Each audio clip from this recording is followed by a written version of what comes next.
이 두 분이 지금 바로 앞에 있는 이 책, 미국 화제 책이죠. 이거 아직 안 본 분들은 아직도 계시는 것 같아요. 이 대망론이라는 책에 이제 공저자신데 총 4분이 쓰셨는데 그 중에 이제 두 분이 아주 중요한 분, 한 분은 정치 분야, 한 분은 이제 안보와 사회개혁 분야 하셨어요. 두 분 오늘 나오셨는데 인사 좀 하시죠. 아이고 반갑습니다. 우리 감사합니다. 조성식 기자의 구독자 10,000명 돌파. 네. 축하드립니다. 아유, 감사합니다. 10,000명 먹는데 참 상당히 힘드셨죠. 아유, 어려운 일입니다. 진짜. 얼마나 대단합니까? 꾸준하게 또 하셔야 돼요. 아니, 예, 그럼. 김 박사 같은 경우는 사실 유명세가 있으니까 10,000명 뭐 금방 됐을 거 아니에요. 글쎄 뭐 제 유튜브하고 비교할 바는 없지. 그런데 이 10,000명은 굉장히 그 반딧불 같이 모여서 만든 10,000명이기 때문에 우리가 그 가치를 정말 우리 그 탐사 전문 기자 조성식 기자의 진정성으로 읽어낸 힘이다. 진정성의 만큼. 예, 그런 면에서 소중한 성과 아니겠습니까? 아유, 맞습니다. 예. 숫자는 중요하지 않아. 그 진정성이 중요하다. 숫자가 아쉽더라고요. 자, 뭐 이번 대선 어떻게 보셨어요?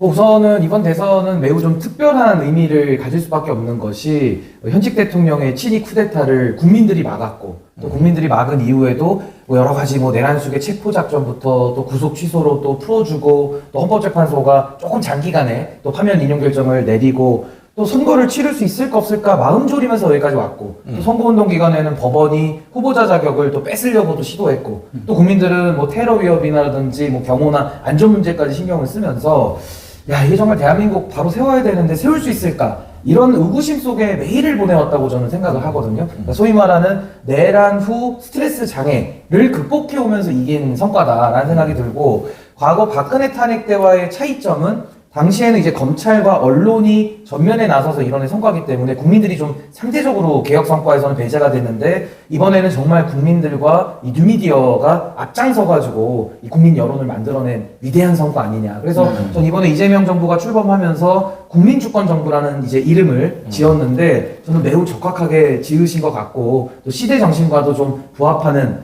이름 아니냐. 저 그렇게 판단을 했습니다. 아니 뭐 바로 신 변호사의 그런 마음이 실제 높은 투표율로 나타났는데요. 제가 전 세계 OECD 국가 투표율을 좀 조사해봤습니다. 근데 의무 투표제를 실시하는 나라들을 빼고 예컨대 투표 안 하면 벌금 내는 나라들 있거든요. 호주, 뉴질랜드 같이 이런 나라를 빼고 들어본 적 없는 투표율입니다. 거의 80%는. 어마어마한 거죠. 미국 대선을 5차례 미국 대선을 다 분석했는데 70%에 도달하는 선거가 오고 그 다음에 유럽 의회 의원 선거가 되게 50%대 그 다음에 독일 프랑스의 총선 요때가 딱 한 번 70% 후반대를 찍은 이래로 지금 60%대가 일상이고 대부분 50%대. 그렇죠. 그러니까 이걸 한편으로 보면은 정치의 과잉 열풍이라고도 볼 수도 있는 현상이에요. 세계 이렇게 G8을 바라보는 나라의 투표율이 80%다 그러면은 진짜 리얼리 이럴 거예요 외국 사람들은. 그러면 다음 질문이 당연히 나오겠죠. 왜? 왜 그렇게 높은 거야? 이렇게 됐는데 그런데 다름 아니라 그 선거의 의제 담론이 어떤 고도로 문명화된 사회의 의제 담론이 아니라 공동체가 존립하느냐 마느냐 이런 부분이 중심 의제가 돼서 해서 높은 참여로 이어진 것이다. 이렇게 되니까 한국에서 그런 일이 가능하구나. 이런 점에서 조금 나쁘게 말하면 과잉 열풍이고 좋게 말하면 절박한 것이 불러낸 어떤 높은 참여율 이런 게 이제 모든 사람이 결집돼서요. 요즘은 무당층, 중도층이란 말이 의미가 없어졌어요. 그러니까 옛날에는 한 10년 전만 해도 여러분들 택시 타고 국회 갈 때는 운전사가 국회 가자 그러면은 대부분 욕을 했어요. 그 싸움이나 하는데. 그래서 누구 편도 아니라 이런 이야기를 우리가 자주 들었는데 그 말이 싹 없어졌습니다. 그게 아니라 이번에 잘 돼야 되는데 이번에 꼭 바꿔야 되는데 또 이번에 잘못하면 큰일 나는데 이렇게 바뀐 거예요. 그러니까 이게 사실은 세상이 거꾸로 가긴 한 건데 그런 만큼 저는 한국의 이번에 선거는 유례없는 이정표다. 이건 세계적으로도 이런 선거는 거의 없다. 그리고 민주화 이후로 4번째 이정표입니다. 첫 번째는 87년 민주화 시선 이것이고 두 번째는 97년 수평적정법 교체 세 번째는 박근혜 탄핵 그 다음에 네 번째는 내란 심판 선거 요 4건의 선거가 하나의 어떤 시대의 그냥 상징을 꽉 찍어버리는 민주화 이후로 가장 중요한 네 번째 이정표를 세웠다고 봅니다. 저는 지금도 그 잊을 수가 없는 게 계엄 당일날 저도 방송 녹화를 하고 있었어요. 근데 갑자기 계엄을 선포했다는 속보를 듣고 이게 사실인가? 아니, 오보 아닌가? 근데 막 속보가 이렇게 주르륵 뜨는 걸 보니까 아 이건 현실이구나. 그럼 어떻게 대처해야 되는가? 바로 녹화를 중단하고 어디론가 가야 되는데 그럼 어디로 우리는 가야 되는가? 근데 그때 이제 이재명 당시 대표께서 라이브 방송을 통해서 국회로 모여달라. 그럼 이제 제1야당 대표를 믿고 갈 수밖에 없으니까 그럼 일단 국회로 가보자. 근데 가는 길에 별의별 생각이 다 나더라고요. 막 영화에서 봤던 장면 떠오르고 가다가 불신 검문을 당해서 잡혀가나? 아니면 잡으러 오나? 아니면 국회 가서 싸워야 되나? 뭐 여러 생각을 하면서 갔는데 가니까 여의도 위에선 헬기가 떠다녀요. 두두두두 소리를 내면서 그때쯤 가셨구나. 헬기도 봤죠. 현장에서 봤고 사람들이 쏟아져 나오면서 반바지 입고 나오고 잠옷 입고 나오고 추운 겨울에 그냥 막 집에서 입고 있던 옷을 막 입고 나오셔가지고 너무 놀라셔가지고 사람들이 모였어요. 저는 그 도서관 앞에 문에서 이제 경찰들과 대치를 하면서 이제 의원들을 안으로 넣는 역할을 하고 있었고 당시 국민의힘 의원들은 또 빠져나가고 있었고 제가 막 소리도 쳤거든요. 야 정신 차리라고 제가 막 소리도 쳤고 근데 그때 모여가지고 시민들 누가 짜지도 않았는데 구호를 외칩니다.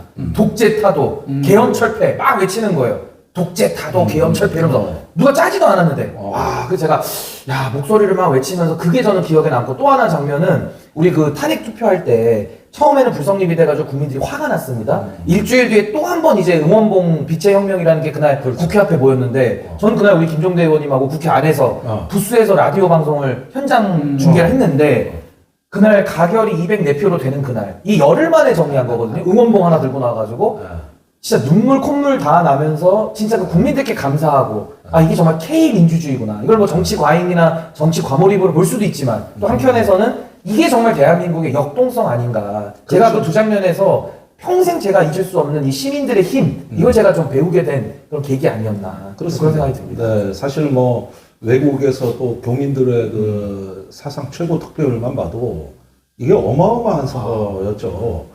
이게 하나의 서사를 이루고 있는데 방금 여기 오는데 택시 운전사가 75세인데 저기 저를 알아봐요. 그러면서 하는 말이 있어요. 아유 의원님 저 소녀가 초등학교 5학년인데 어느 날 묻더래.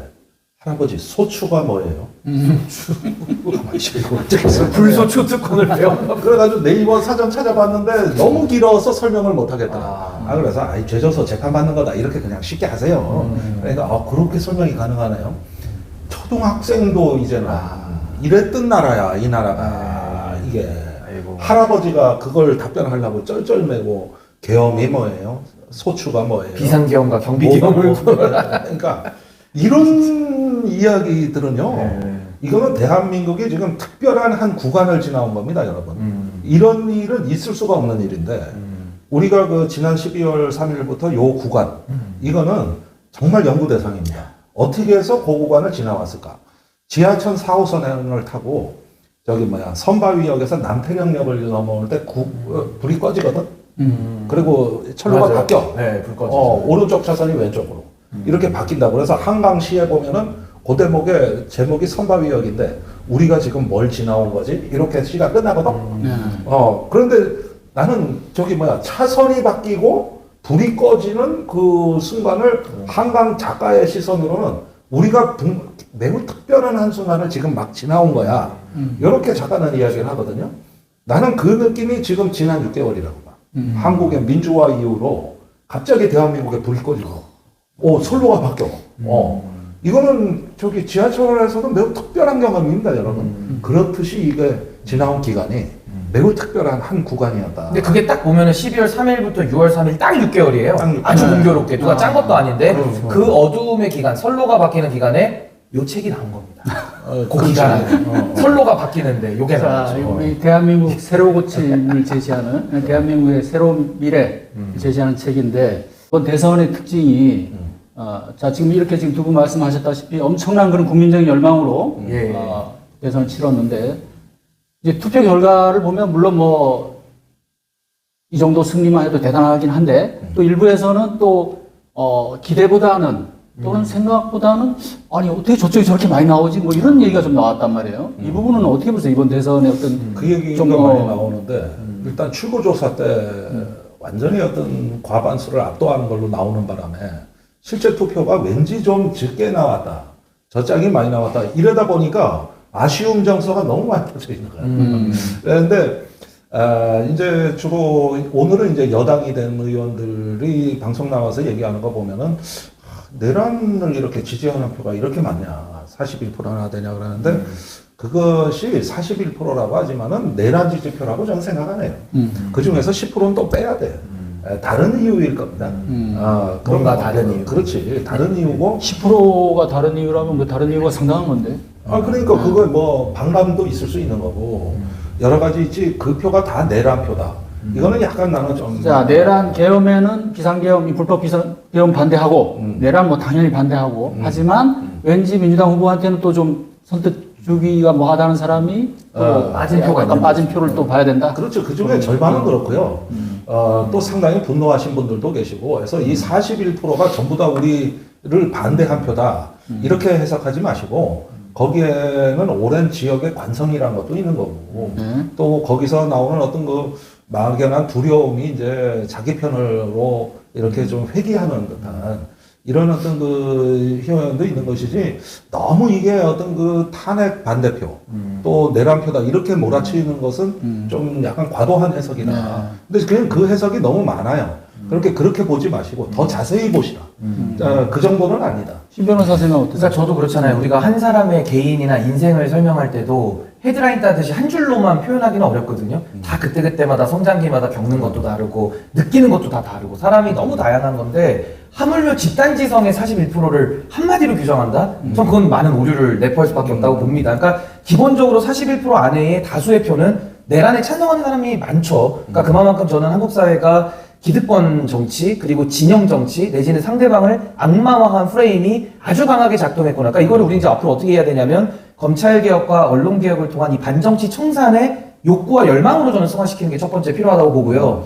또 하나는 2030의 남성 표심들은 명확하게 반민주당 성향을 보여줬거든요. 거기에는 아마 이준석이라고 하는 대안의 존재가 굉장히 컸을 것이고 그 표가 있으니까 이제 국민의힘과 개혁신당 쪽으로 이제 갈리면서 많은 부분들이 속한 건데 저는 그분들이 보이는 정치 행태 중에 반정치적인 경향, 저는 그건 비판해야 된다고 봅니다만은 그분들 중에 또 일부들은 찍을 데가 없어서 양쪽을 양비론 속에서 아니 그나마 난 민주당에는 표 못 준다라고 해서 간 표들도 많은 거예요. 그러니까 저는 이걸 가지고 마치 양비론에서 둘 다 나쁘다 이게 아니라 내란 정식이라는 게 시대 과제였던 건 너무 분명하고요. 이것만 가지고 우리가 앞으로 미래를 열 수는 없다. 그래서 우리가 대망론과 같이 대안과 희망을 논하면서 앞으로는 정상적인 민주주의의 토대 이건 저는 이번에 민주당이 독점적으로 해야 된다고 봅니다. 근데 그 이후에는 민주당 혼자만의 힘으로 이제 모든 걸 다 해결할 수는 없는 거거든요. 우리가 일당 국가가 아니니까. 그래서 앞으로 이제 새로운 토대를 또 만들고 또 더 나은 미래들을 이제 우리가 고민을 해야 될 시점인데 그 과제와 숙제거리를 이번 표심은 좀 던져주고 있다. 저는 그 41%가 다 내란의 옹호 세력이라 윤석열 좋아서 찍은 사람 저는 그건 아니라고 봅니다. 그러니까 이 부분은 우리가 이렇게 한번 정리를 해주는 게 네. 굉장히 중요한 거예요. 지금 너무 한쪽으로 쏠리고 있어요.